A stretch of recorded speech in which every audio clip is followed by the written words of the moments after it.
Here at home, one of the area's most prominent politicians also in hot water tonight as Erie County Executive Mark Poloncarz now faces troubling accusations that he was involved in a domestic violence incident. Our Dawson Person breaks down the details of the police report and what it could mean for his re-election campaign this fall.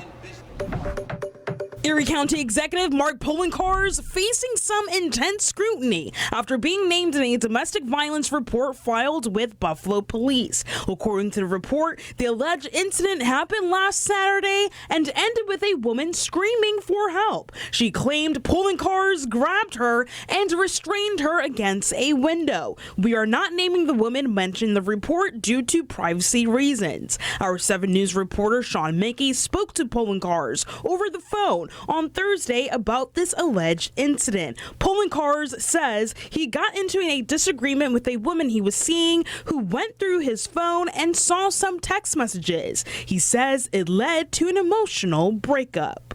I had not seen a police report prior to it being released by media. I have not been in contacted by police or any law enforcement. The district attorney's office released a statement saying our office's Special Victims Domestic Violence Bureau will proceed with an investigation should a complainant decide to file a criminal complaint in the future.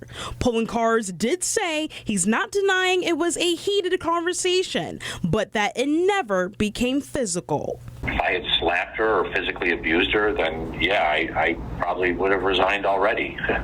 But no, I didn't do that. But Republican candidate Chrissy Casilio, who's running against Poloncarz for the county executive position, believes her opponent should resign. My message for Mark Poloncarz is that based on his past words, based on all of the things that he had previously said regarding domestic violence, he needs to listen to his own words, and if he wants to have any type of credibility back, he needs to do the right thing and resign. I spoke with our 7 News political analyst, Bob McCarthy, who tells me Poloncarz is in a serious situation. This is a situation that didn't exist yesterday. It does today. It comes on top of all the other problems that the county executive has been facing with the influx of asylum seekers and alleged crimes that have been committed by some of these folks.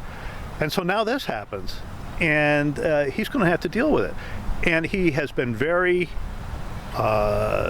strong in his denials of this, and he's been very, I think, he's been really working to emphasize that the police have not interviewed him or there's been any kind of an investigation or anything like that. So with these escalating issues, how is the race looking for the incumbent? He's got all the advantages of incumbency, of money, and of name recognition, and of 135,000 more Democrats than Republicans in Erie County. He's still got all the advantages, but he's going to have to deal with this now as some of the other things that have popped up that are dogging him that he just really didn't have before.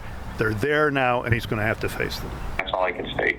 I hope people understand that and support me, at least in our efforts to try to do the best that we can for the people of Erie County.